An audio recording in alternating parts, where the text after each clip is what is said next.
मनुष्य के शरीर में लीवर भोजन को पचाने और शरीर से विषाक्त पदार्थों को बाहर निकालने के लिए होता है, पर बहुत बार यह इन्फेक्टेड हो जाता है और लीवर में सूजन आ जाती है, जिस कारण से यह सही से कार्य करने में असमर्थ हो जाता है।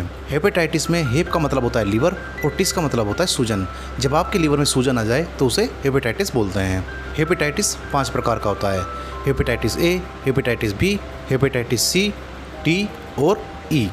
यहाँ बात कर रहे हैं हम हेपेटाइटिस बी वायरस की। हेपेटाइटिस बी वायरस के कारण होने वाला एक लीवर का इन्फेक्शन होता है। हेपेटाइटिस का प्रत्येक प्रकार एक अलग प्रकार का वायरस है, जिनमें बी और सी सबसे पुराने प्रकार हैं।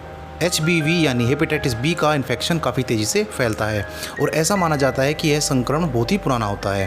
हेपेटाइटिस बी के लक्षण वयस्कों में सबसे ज़्यादा दिखाई देते हैं। वहीं जिन शिशुओं में हेपेटाइटिस बी होता है उन्हें कभी तीव्र हेपेटाइटिस बी नहीं होता है और न ही उनमें उसके लक्षण विकसित होते हैं। संक्रमित शिशु जैसे जैसे बड़ा होगा उसमें हेपेटाइटिस बी का इन्फेक्शन पुराना होता जाएगा। अब बात कर लेते हैं हेपेटाइटिस बी के कारण की। हेपेटाइटिस बी वास्तव में बहुत ही संक्रामक बीमारी है। यह वीर्य यानी सीमेन, योनि के तरल पदार्थ यानी वेजाइनल फ्लूइड, ब्लड और मूत्र के संपर्क में आने से फैल सकता है, या फिर संक्रमित व्यक्ति के टूथब्रश और रेजर का इस्तेमाल करने से जिन पर ब्लड लगा हो। अगर आप टूथब्रश करते हैं और मसूड़े से खून निकलकर टूथब्रश पर लग जाता है, या रेजर का इस्तेमाल करते हैं और वहाँ पर कट लगने के बाद खून उसमें लग जाता है, तब भी आपको संक्रमण हो सकता है। टैटू, पियर्सिंग आदि के लिए एक ही सुई इस्तेमाल करने पर भी आपको हेपेटाइटिस बी हो सकता है। एक सुई जिसे बार बार इस्तेमाल किया जाए और जिसमें हेपेटाइटिस बी का वायरस हो, उसके द्वारा इंजेक्शन लगाने पर भी दूसरे व्यक्ति को हेपेटाइटिस बी हो सकता है। हेपेटाइटिस बी जन्म के दौरान संक्रमित मां से उसके पैदा होने वाले बच्चे को भी स्थानांतरित हो सकता है। हेपेटाइटिस बी लार यानी थूक के माध्यम से नहीं फैलता है, इसलिए आपको भोजन या पेय पदार्थ साझा करने से या कुछ खाने के लिए एक ही कांटे या चम्मच का उपयोग करने से हेपेटाइटिस बी नहीं हो सकता है।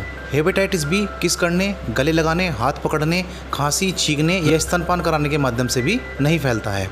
अब बात कर लेते हैं हेपेटाइटिस बी के लक्षण की। अगर आपको हेपेटाइटिस बी है तो आपको थकान हो सकती है, गहरे रंग का मूत्र आ सकता है, जोड़ों में और मांसपेशियों में दर्द हो सकता है, भूख में कमी, बुखार, पेट में परेशानी होना, जी मिचलाना, उल्टी आना, शरीर कमज़ोर पड़ जाना और आँखों और त्वचा का पीला पड़ जाना। अब बात कर लेते हैं हेपेटाइटिस बी से बचाव की। हेपेटाइटिस बी के संक्रमण को रोकने के लिए इसका टीकाकरण कराना सबसे अच्छा तरीका है। सभी डॉक्टर्स इससे बचने के लिए टीकाकरण की सलाह देते हैं। जन्म के समय सभी शिशुओं को, किसी भी बच्चे और किशोर को जिन्हें जन्म में टीका नहीं लगाया गया हो, जिन वयस्कों का यौन संक्रमित संक्रमण का इलाज चल रहा हो, ऐसे लोग जिन्हें उनके काम के कारण ब्लड के संपर्क में आना पड़ता है, ऐसे लोगों को जो एक से ज़्यादा लोगों के साथ यौन संबंध रखते हों, ऐसे लोगों को जो लोग इंजेक्शन से दवा लेते हों। HBV यानी हेपेटाइटिस बी वायरस का टीका ज़्यादा महंगा भी नहीं होता है और यह काफ़ी असरदार भी होता है। अब बात कर लेते हैं हेपेटाइटिस बी के लिए कौन सा टेस्ट कराया जाता है। Hepatitis B surface antigen test यानी HPSAG। Hepatitis B surface antigen test से पता चलता है कि आप संक्रामक हैं या नहीं। पॉजिटिव परिणाम आता है तो इसका मतलब होता है कि आप हेपेटाइटिस बी से ग्रस्त हो चुके हैं, और अगर आपका परिणाम निगेटिव आता है तो इससे पता चलता है कि आप हेपेटाइटिस बी से संक्रमित नहीं हैं। Hepatitis B core antigen test. Hepatitis B core antigen test से पता चलता है कि क्या आप वर्तमान में संक्रमित हैं या नहीं। Hepatitis B surface antibody test. Hepatitis B surface antibody test HBV के लिए इम्यूनिटी की जांच करने के लिए किया जाता है। पॉजिटिव टेस्ट का मतलब है कि आप हेपेटाइटिस बी से प्रतिरक्षित यानी इम्यून हैं। अब बात कर लेते हैं हेपेटाइटिस से बचने के लिए टीकाकरण की। अगर आपको लगता है कि आप पिछले 24 घंटों में हेपेटाइटिस बी के संपर्क में आ चुके हैं तो तुरंत अपने डॉक्टर से बात करें। यदि आपने टीकाकरण नहीं कराया है तो हेपेटाइटिस बी का टीका लगवाएं और HBV प्रतिरक्षा यानी इम्यूनिटी ग्लोबुलिन का इंजेक्शन लगवाएं। ऐसा करके आप HBV के संक्रमण को रोक सकते हैं। यह एंटीबॉडी का एक समाधान है जो HBV के खिलाफ काम करता है। क्रोनिक हेपेटाइटिस बी के इलाज के लिए आप एंटीवायरल दवाइयों का प्रयोग कर सकते हैं। इससे आपको वायरस से लड़ने में मदद मिलती है। ये दवाइयाँ भविष्य में लीवर की जटिलताओं के जोखिम को भी कम कर सकते हैं। एक्यूट हेपेटाइटिस बी के लिए कोई उपचार की आवश्यकता नहीं होती है। यह समय के साथ अपने आप ही सही हो जाता है, बशर्ते आपने इसके लिए टीकाकरण कराया हो।